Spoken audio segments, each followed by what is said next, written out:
How do you like that? This works. Okay. It works. We got it. Okay. So we were just sitting here talking, and all of a sudden I said, this is our session, we need to start it. So I don't know if we're still in tune with that. But one of the things that I forgot to mention to you, that is probably a prelude to what we were talking about, is that last night when I went to bed, all of a sudden the room was filled with fog. So I got up and the whole place was filled with fog, and I was so happy because that hasn't happened, or at least I haven't noticed it in a very long time. So it's not the fog that a lot of people are saying is out there in the atmosphere, out in the environment. This is a fog that to me symbolizes spirit coming and making its presence known. And it's just so heartwarming. It's just such an affirmation that, you know, things are coming along okay, that I'm on the right track, that no matter what outside appearances might be, everything is as it should be. So don't worry. Be happy. Just, oh, you're doing some more. Wow. That looks good to me. But I think the difference from other times is that the camera tipped a little bit. That's okay. So after that, keep going, Shirley. Maybe that's it. We're gonna figure this out. So after I'm telling you that, then I want to share that while I was waiting for Jessica to come, I was trying to send her an email, and my phone wasn't recognizing the email address. And so as I sat there looking at it, all of a sudden I noticed something coming from my right side, and it was arcing over into the phone directly on her name and picture. And it was bright lights, and it was linear, and it was like when the two lines would come together, it was like when you're blowing bubbles and the bubbles come together and they pop and they dissipate, but they just kept fluttering and flowing and going. And I sat for maybe 5 minutes watching this just out of my peripheral vision, because I knew from previous experiences with things like this that if I turned and looked at it, it would disappear. So I just watched it out of the corner of my eye for about 5 minutes, and then I got tired of holding the phone just like that, so I moved the phone. As I moved the phone, the entire arc started to fade away, and gradually the further I put the phone away, the less I was seeing this. And then Jessica was telling me more about what I was seeing. So that's when I said, we need to stop and you need to share, because I think this is our session today. Yeah, So when I came in, how this kind of sort of started the conversation is I was sharing with Shirley, because we're kind of, even though we work really well together, because we love each other, we do function on some polarity within, hi Sue, within how we wish to create from. Shirley is incredible when it comes to organization and detail, and keeping some record of time. And well, I fail at I belly flop in that. And so on my way over, I was shared a little quick story that I was running way late, and then I was walking out, and then I said to myself, well, who cares? There's no such thing as time anyways. And then like this other part of me came in and said, excuse me, Jessica, but we don't work like that. And so then I said, well, I'll keep trying. Maybe next time. So there was like a level of understanding from my own perspective and where I'm at in this human and what my guidance is. So when I came in here, I was sharing that with Cheryl. Why was I going to call you Cheryl, Shirley? Many people do, and I say that's okay. I really like the name Cheryl. Probably, I've never felt an affinity for Shirley, but it was. Maybe that's like her higher self. That sometimes happens to me where I connect with the higher, whatever. I don't want to say higher, the bigger self. But anyway, so when I came in here, I was sharing that with her, and Shirley was, of course, doing what Shirley always does for me and said, "You're okay, Jessica, come on over here." She's always trying to steer me. And when I sat down, of course, I was like Speedy Gonzalez. I was like, well, I was thinking about organizing, blah, blah, blah, blah, blah. And all of a sudden, Shirley's eyes went like, you know, like when we think about eyes flashing off, even though they're still open, most of the movies would say that they flash to black, right? It'd be like scary. But I'm sitting here looking at Shirley, and her eyes flashed off. But then when it did that, it flashed this white with a very, very, very, very light blue, right? And then her eyes went back to normal. And I was like, suddenly like, what the hell just happened? And then I just kind of sat down for a second and said, okay, wait a second here. We are in no rush to get on. Everything is exactly how it's intended to be. We're fine. But then I began sharing that with her. And then that's when she told me the story that she told you as we opened up. And then I began to thread in there like, wait a second here. It reminds me of what's on my calendar. So on my calendar at home, I will go to it several times a day sometimes, and maybe sometimes even just once a week. But I will draw what wants to come through on the idea. I mean, the calendar me is time. It's time for me. So this weekend, what came through is there was like this bronze gold movement that was on my calendar that's kind of coming from like a cup, like a Holy Grail cup. Like when you think of the Holy Grail, that's, go ahead. Yeah. I've seen your pictures that you drew of that. And it was bronze over here. And that was what got you started on the explanation, which I found fascinating. But I didn't let you finish it because I wanted it to be part of our podcast. Well, and here's the thing is that, hello, Anton, I'm not going to try to pronounce your name. Antonacci? Oh, you got AB, time. We're talking about time and time travel too, so that's wonderful. But anyways, going back to the story. One of the things that when it then reminded me of is light language. And so what Shirley was talking about to me and sharing with all of us is the idea of light language connecting. But she specifically said that it was linear. And to me, linear form is matter. It's real. Like bubble form, circle form is like everything. It's consciousness, right? So it just signaled. And then because I saw her eyes physically form that way in front of me. Hi, Imogen. What's happening, all these rays, these energies that are coming in, they're not only coming in so we can transform them and do all these spiritual things with them, but they're coming in physical form now. And so accept that part of you. Accept these gifts that are coming through, not in just consciousness, but in physicality. That's exciting. It is. And that's like the fog that I saw last night that is coming back again. I used to see that all the time, quite often, and then that receded. And other things come into play, but yeah, it's really, really interesting. So, are we ready to... We're ready. Ready to start? And we got the camera right now. And we're half done. We might run a little bit longer today. Hi, Mir. I forgot to grab you. We can do this next time, but one of the things that worked the last time we met is I had Shirley's phone so I could see people's comments. So we're not going to be able to... My phone I put right over there for you. Well, there you go. Shirley's prepared for us. So I'm gonna look that up as Shirley begins talking. So this way, if you have a question, remember the last 5-10 minutes, if you have a question, you would like some guidance, you would like some clarity, or maybe you just want to just throw it out there and see what you receive back. We want to be able to answer those. So if you have questions, put them in the comment box. Or maybe you've been experiencing some unusual things in your field too.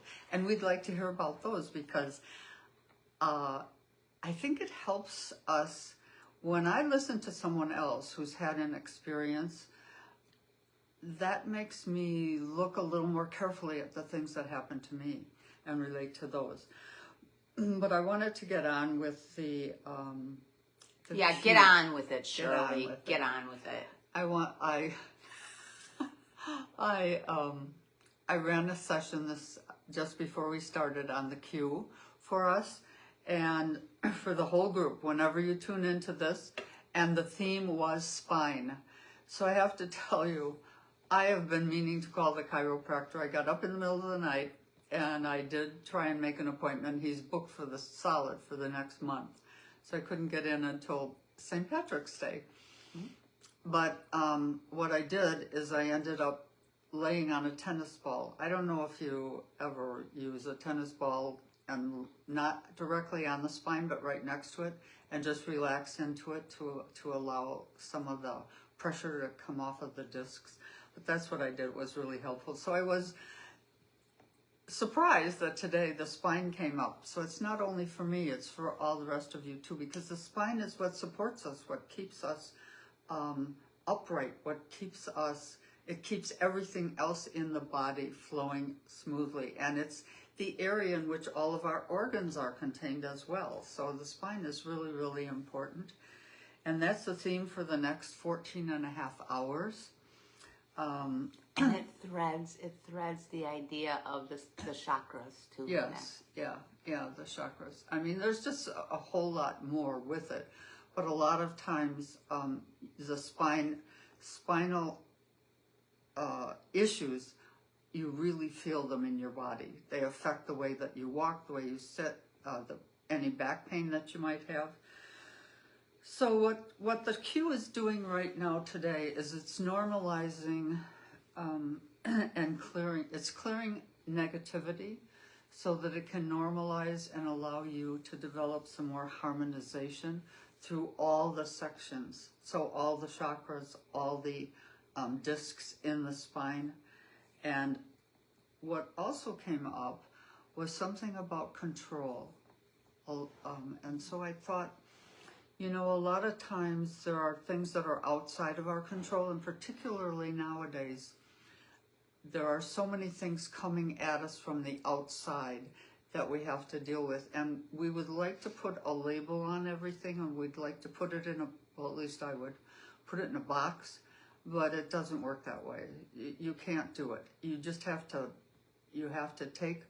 take and make do with what comes your way and put it into some kind of framework for yourself. So this, particularly in social situations, this control seems to be an issue and a theme for today. So we're just addressing that on the Q, using frequencies to send remotely to anyone who needs assistance in normalizing and adjusting to social situations that you find yourself in. So, yeah, those are the only notes that I took on that. Adjusting. So I noticed that Shirley was talking about this, sharing about this. A message from a firm came down. So affirm this, that there is very little that we can control at this time outside of our own theoretical design. It is important to be able to see yourself as in somewhat of a navigator for yourself. We just, control is maybe a little bit too harsh of a word. But at the same time, recognizing that we are all in our own bubbles now, walking around, deciding who we want to connect with. And the connection is made when the two bubbles, or the three or the four, however many are connecting, are in agreement that they are managing and navigating themselves and choosing to connect or not connect. So whatever you got your claws in, thinking like, I got to hold on to this or I'm going to lose control, there is a very strong encouragement that you begin to loosen the clench that you have on it. It might be in your jaw, it might be in your teeth, it might be in your stomach, it might be, one of the things that I noticed with me when and still is, when I get really stressed, my fists are clenched. And so when I'm in meditation, I am directed to look at my hands and relax my hands. We have certain parts of our body that we naturally cleanse. Oh, there's something about cleansing in there. So unclenching will help you cleanse. It lets the water body flow through, right? This acts as a barrier. It acts as a beaver's dam. Yeah. Good point. Wow. And you can carry that into so many different arenas as well, and so many different areas of your life, and so many different things that are going on right now. So I follow a lot of different channels on the Telegram app, and so I just keep myself aware of what's going on out there, but I don't live my life. I try not to live my life based upon that, but it seems to me that things are going faster and faster, and we've noticed that year after year, but now, and then it was month after month, and now it's day by day, but I find that it's going hour by hour. If I go to Telegram, I find this particular app has, or this particular podcaster has 60 new items. Well, it's reaching the point where I have to disengage because it's taking too much of my time. It's not valuable for me. Much of it is repetitious as I go from person to person on there. And so I have to find that I need to take control of what I'm watching, what I'm bringing into my field. Because a lot of it I'm familiar with. I still find myself surprised at some of the things that are coming up. But for some people, a lot of the things that are coming through may be totally new information. And that can be very disturbing. And that's disturbing, and it stays with the body. So I try, just like I always say to people, don't watch TV before you go to bed. At least a half hour before you go to bed. Try to do something neutral, something uplifting, because whatever you do in those last 30 minutes, you may carry through into your sleep time, into your dream time, and it may not be something that you want to be focusing on or revivifying for yourself. You do carry through, and I really want to get out of the idea that our sleep time is just this unnecessary time. We have two lives. That's polarity even in our sleep and awake state. Our sleep state is for lots of purposes, but the bigger purpose is it's for the fuller spirit of who we are. And we're doing all these different things as a result of that.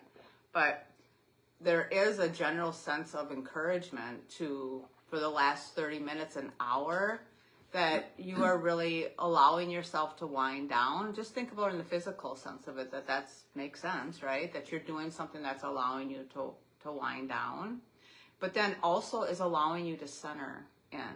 I know that we have spoke a lot and we had some interference right there. The importance of limiting the interference through possibly meditation. Now, meditation means a lot of different things, but that is a perfect time to connect with yourself. Listen to frequency or music that allows you to center back into who you are, that allows you into a neutral state or a more positive state, but not an excited state. It could be writing, it could be breathing exercise, it could be stretching. It could be in the shower, a warm shower to allow your muscles and your body to relax. It depends upon really how ethereal you are or how physical you are in your approach to life.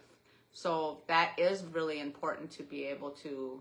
There's so much interference I've noticed going on since Shirley and I began talking. So I want to address that because I feel like it's asking us over and over and over. What interference is coming in for you right now? What do you even think about interference as? What does that even mean? Anything that keeps me from the goal that I've decided I want to pursue. Anyone or anything that gets in my way. That's what interference is to me. And I've had a lot of it lately, so I guess that's why I could jump right in and say that.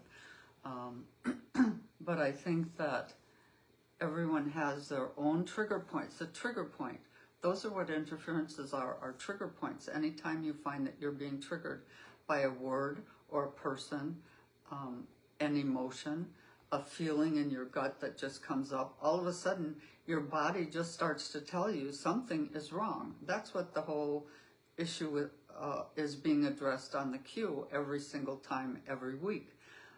We just have different things that we need to deal with, and we need to allow them to kind of neutralize, to level off so that they're not trigger points for us. And every time we encounter a trigger point, something happens within the body, the mind, the emotions. Emotions trigger us. People trigger us. You can see, you can smell. Sometimes I live in an apartment and I can smell food, people cooking food, and it can trigger me to a memory of something. Oh, that smells like sloppy joes. I used to really love those when I ate meat. And then sometimes I'll smell bacon going in the hallway and it's off. And I think, oh, should I knock on their door and tell them, throw that away? That's not good. It triggers me. All those kinds of things, all those memories that we hold are triggered by our senses. So when we smell things, when we taste things, those can be triggers. They can be triggers that are enjoyable or triggers that we want to shy away from. Or you could simply say, what is your problem? You know, I mean, I actually have a reaction to the word trigger. I don't like it.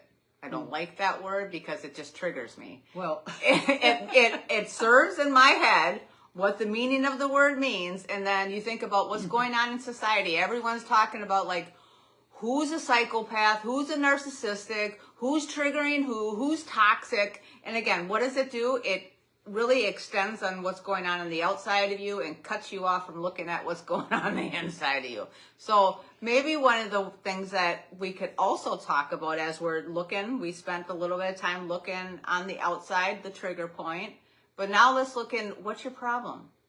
What's going on in there? Like, what is the distress? What's the discomfort? I noticed my problem today is I feel very speedy. And I feel like, why am I doing that? Why do I need to be so speedy? What am I trying to speed up for? You know, maybe I'm trying to speed up because I got a lot of things going on, but maybe I'm also trying to speed up so I don't calm down and center back in and just allow things to be. Because I have this thing about me that I have so many ideas and so many connection points that I want to get them all out. And then what ends up happening sometimes is when there's too much, it's too much. And so maybe, again, it's another little insight into me that I don't have to help everything today. Just help yourself, Jessica. So just center and calm down, slow down. And the slow connection came up right now. I hate to tell you this. Oh no! But we've cycled right. No, but this is good. Okay, we've good. cycled right back to control, which was one of the things that the Q is addressing today. Normalizing so that you don't need to get everything done at one time, that you don't need to put it all out there at one time, so that you can just relax. And just relax. But here's the thing. We did go back all the way around because the message that I received as I was walking out of my house as like the rabbit, you're late from Alice in Wonderland, was my initial response to kind of calm me down was saying, there is no such thing as time. You know, you are just right on time. Everything's perfect. But then the more mattered part of Jessica said, wait a second. Because in this new existence, we still matter. So there still is the concept of time. So what I said to myself instead was that, yes, everything is fine today. Everything is just fine. But guess what? Maybe you can try it again next time. And you just keep moving in that direction. So whatever you got going on that you're stressed about because it's not working in a way that maybe you would like it, just think of a habit, okay? We all got a habit that we're always trying to work on. Instead of shaming yourself right when it pops up, remind yourself you're okay. Slow yourself down. Be okay with where you're at right now. The fact that it's even popping up in your mind is a very positive thing. It reminds me when I would sit with clients that were true narcissists, that were, I was working in prison, but I would sometimes have clients come in, they'd be crying and be like, Jessica, and I was like, what's wrong? And they'd be like, I'm afraid. I'm a sociopath. I'm a psychopath. And then I'd start laughing. I'm like, well, you know what? If you really were, you wouldn't be afraid of that. You wouldn't be laughing. You wouldn't even be asking about it. So feel good that it's actually popping up. Not that you're a sociopath or a psychopath, but whatever the problem is that's popping up in your mind, Feel good about the fact that you're creating some awareness. When you create the awareness, don't create attachment to it because you're just going to sink yourself every single time. Create the awareness. Offer yourself some simple adjustments or solutions or ideas. And then get yourself back on a path that is following that sense of direction. But then don't just say, oh, well, you can add a little piece in to keep motivating yourself, kind of keep that parent going on in the head that says, you can do better next time. You can work on a stronger focus, whatever you want to say to yourself, so that you keep yourself moving and working. You don't want to give up, because when you say, oh, well, it's just this, you just gave up. Like, Mama didn't raise no quitters here. So, I think I forgot to eat, Shirley. Okay. I want to go back to time. Go back to time. Jessica being out of time, there being no time, and the fact that last week or so, we talked about the fact that how the days seem to have shortened. And maybe we have 8 hours in a day to get something done. I wrote that, yeah. And yeah, I think you shared that with me, and I agreed with you.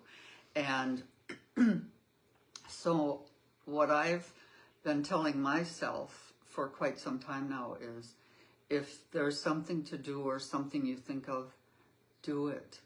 Because before you know it, it's the next thing that you have to do. And things are falling off my plate so rapidly. I'm just deleting things. Delete. I write notes, do this, do that, do the other thing, I rip them up and throw them away. Because tomorrow's a new day. There's a new hour coming up. We're coming up maybe at noon, 1 o'clock. And there'll be another whole host of things that will come to my attention that I want and I desire to do and take care of. And if I don't do them in the moment is gone, the moment escapes me. Maybe it'll come around and back again, but time really is totally shifting and changing as we used to know it. So it's collapsing, but it's also expanding, and then it's otherworldly. I mean, We are on the new earth right now as we speak. Whatever envision you want to have that as, give yourself permission to have it. So there are all sorts of things that are going to be pulling your awareness to see that things are different, so that then you begin to react differently, think differently, navigate differently. Every single last person plays a part. We're all the neurons in the brain of the new earth. We're all functioning collectively and also in groups, but also individually. So be able to see yourself as something big, grand, rewarded, gifted, and move into that energy. Slow down. Don't follow me today. Slow down. I'm slowing down, because the card that came out was Earth Magic. There's a lot of connection coming through with like the Schumann resonance, the different rays that are coming through. And you can see part of the reaction that might be going on, as well as part of the reaction that might be going on. Shirley's eyes, her electric eyes. So you may get some things that are going on. What's going on for you? Write it in the box, and understand that there's a gift that's in that. And don't be afraid to look goofy when it comes in, because a lot of times you do feel goofy. Let's hope you feel goofy on the more enjoyable aspect than the hurtful aspect, because that stuff comes in that way too. I was in that yesterday. But to help you calm yourself and receive, breathe. And you know what? And maybe we'll close with that. And underneath that breath is a great big love, it says. That's the new you, the new earth, the new life, the new heart. It's in the middle. It's where everyone is going. It's out of the animal kingdom. You see this fight up here with this antler? It's into the flowers. And all it requires us to do is breathe. And while we're doing that, wish. Make your wish. Oh, I see wishes coming. Make your wish. That is the earth magic in the fast pace, in the intensity, in whatever it is that you're experiencing. So make sure you slow down because you might miss the gift, at least for the day. And you know how to do it. You do it very well. You've always known how to do it. It's one of your great gifts, maybe unknown, but not to your higher self. Your soul knows exactly what you need. So take a deep breath in. Yes. Through your nose. You know how to do it. You do it perfectly. Just keep going. Out your mouth. Let's do 5 of these together before we end. Let's collectively settle in a beautiful space and place that we all belong. So let's take another deep breath in. Okay. Just relax from the top of your head to the tips of your toes. Again. And again. And let your shoulders drop and your fingers open. And allow yourself complete peace and acceptance. There you are, just as you've always been. Just keep on going. Keep on breathing. One foot in front of the other. And breathe. Breathe. Breathe. The breath of everlasting love, of unconditional patience. Settle into yourself and be at one. And don't forget to make a wish. What do you wish for right now? Actually, what I want you to do is I want you to think about something that brings you so much joy. That you want, that you have, that you love, that you're looking forward to. And I want you to think about it right now. Whether you're listening now or you're listening to the replay, it all matters. So think about it, connect with that. And as we sign off, I want you to pull that thought into your heart and lace it through your sacral chakra. Feel that in there. And if you can actually feel the warmth right underneath your belly and in your groin, try to feel the warmth, try to connect. Try to feel. Allow yourself to feel that. Make that real. I can feel it right now. That's how you create in the new you. So bring it on through. Have a beautiful day. Namaste. Bye. And your wish is on the way.